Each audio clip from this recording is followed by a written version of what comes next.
الحمدللہ تمام تعریفیں اللہ کے لیے اور شکر بھی صرف اللہ کے لیے۔ فیصلے اصلاً اللہ کی طرف سے ہوتے ہیں اور زمین پر فیصلے انسان کرتے نظر آتے ہیں۔ سپریم کورٹ کا جو آج فیصلہ آیا ایک ایسے مسئلے میں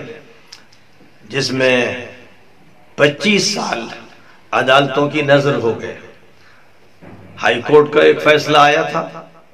2010 میں اور پھر سپریم کورٹ میں یہ مقدمہ داخل کیا گیا اور سپریم کورٹ نے آج 9 نومبر 2019 میں دن کے 10:30 بجے اپنا تاریخی فیصلہ سنانا شروع کیا۔ یہ فیصلہ وہ ہے جس کے بارے میں پہلے سے میں نے پیشین گوئی کر دی تھی۔ ملک کے حالات پر میں نے شروع سے نگاہ رکھی اور اس بات کی کوشش کی کہ ہمارے اس ملک کی اور پوری دنیا کی سب سے بڑی ضرورت امن ہے، شانتی ہے، سلامتی ہے اور یہ کہ آپس میں مسائل طے کیے جائیں۔ اس کے لیے ایک کوشش تھی جو شری روی شنکر جی کے ساتھ 1 سال پہلے میں نے شروع کی تھی اور اس کے بعد سپریم کورٹ کی طرف سے بھی ایک سہ رکنی کمیٹی بنا دی گئی تھی جس نے ایک لمبے وقفے تک پورے ملک کے ذمہ داروں سے بات چیت کی اور جہاں تک میری رپورٹس ہیں ملک کے 99% ذمہ داروں نے اس بات سے اتفاق کر لیا تھا کہ مسجد کو کہیں منتقل کر دیا جائے اور جس جگہ پر 1949 میں گویا کے عملاً مندر بنا دیا گیا تھا اور 1992 میں مسجد کو شہید کر دیا گیا تھا اور سب سے زیادہ افسوسناک بات یہ ہے کہ ہزاروں مسلمان بھی شہید ہوئے تھے اور حالات کا اضطرار صاحب بتا رہا تھا کہ اب صورتحال بدلنے والی نہیں ہے۔ ایسی شکل میں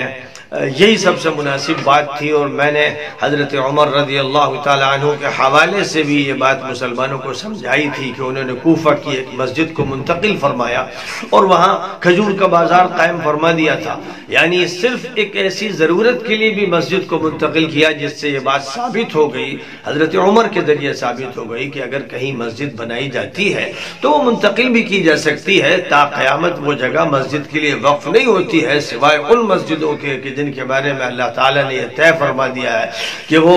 از اول تا آخر تا قیامت مسجدیں رہیں گی، جیسے کعبہ شریفہ ہے، مسجد نبوی ہے، مسجد اقصیٰ ہے اور اسی طرح کی وہ مسجدیں ہیں جن کے بارے میں اللہ نے اس کے رسول نے حقائق کو بیان فرما دیا ہے۔ باقی روئے زمین پر کسی مسجد کی جگہ کو بدلا جا سکتا ہے، یہ بات فقہاء میں سے تو جو کہتے ہیں سو کہتے ہیں اور سب سے بڑے فقیہ حضرت عمر ابن الخطاب رضی اللہ تعالیٰ عنہ نے یہ بات فرمائی۔ تو اس اعتبار سے آج جو فیصلہ آیا ہے میں سمجھتا ہوں کہ وہ حکمت عمری کے مطابق ہے اور مسلمانوں کی جو شریعت ہے کسی مسلک کی نہیں بلکہ اللہ کی جو شریعت کے اس کے مطابق ایک ایسا فیصلہ ہوا ہے جس میں ہندو مسلم جھگڑا اب ختم کیا جا رہا ہے، جس میں بھائی چارے کا ماحول قائم کیا جا رہا ہے، جس میں امن کی ضمانت دی جا رہی ہے، جس میں یہ طے کیا گیا ہے کہ اجودھیا میں 5 ایکڑ زمین دی جائے گی سنی وقف بورڈ کو، جہاں پر ایک جامع مسجد عظیم الشان مسجد انشاءاللہ تعمیر کی جائے گی۔ جو بات ہم لوگ چاہتے تھے اور جو بات ہمارے نزدیک شریعت کے مطابق تھی اور جس بات کے لیے ہمارے پاس تائید میں حضرت عمر رضی اللہ تعالیٰ عنہ کا عمل تھا، وہ بات آج پوری ہوئی۔ مسلمانوں کو خوش ہونا چاہیے اور اس فیصلے کو قبول بھی کرنا چاہیے اور ساتھ ساتھ اب ان کو فکر کرنی چاہیے کہ ایک عظیم الشان مسجد جامع مسجد اجودھیا میں بنے اور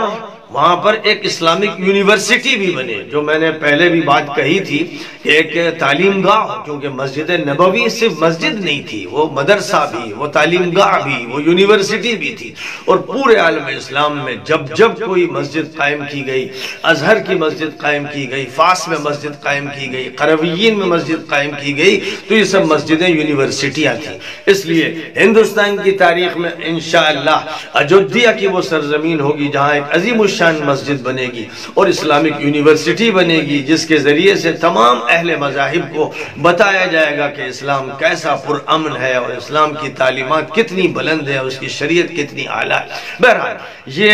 ایک خوشی کا موقع ہے، ایک مسئلہ جو بڑا لمبا رہا جس میں کتنی جانیں جا چکی ہیں وہ حل ہوا۔ میں شکر گزار ہوں سپریم کورٹ کے ججز کا اور میں شکر گزار ہوں مرکزی اور صوبائی حکومت کے انتظامات کا، جس طرح انہوں نے پولیس کا انتظام کیا، امن کا انتظام کیا۔ یہ مطالبہ کیا گیا ہر سطح سے کہ جیتنے والا جشن نہ منائے اور وہ اس فیصلے کو قبول کر کے وہ کام کرے جس کی طرف فیصلہ دعوت دے رہا ہے، اور ہارنے والا جو ہے وہ بھی فی الحقیقت ہارا نہیں ہے، اس کو بھی غم نہیں منانا ہے بلکہ کام میں لگ جانا ہے۔ بڑی اچھی بات ہے کہ سپریم کورٹ نے ایک طرف اگر اس زمین کو مندر کے حوالے کیا ہے تو مسجد کے لیے بھی زمین کا پورا خیال رکھا ہے، اور یہ بہت ہی اچھی بات ہے، خوش آئند بات ہے۔ مسلمانوں کو چاہیے کہ اب سر جوڑ کر اس کی فکر کریں کہ مسجد کی جگہ سب سے اچھی کون سی ہوگی اور کتنی عظیم الشان مسجد مسلمان شوق و ذوق سے بنائیں گے، تاکہ اجودھیا ہی شہر کے اندر دونوں علامتیں مسلمانوں کی اور ہندوؤں کی اس بات کا ثبوت دیں کہ اس ملک میں بھائی چارہ ہے۔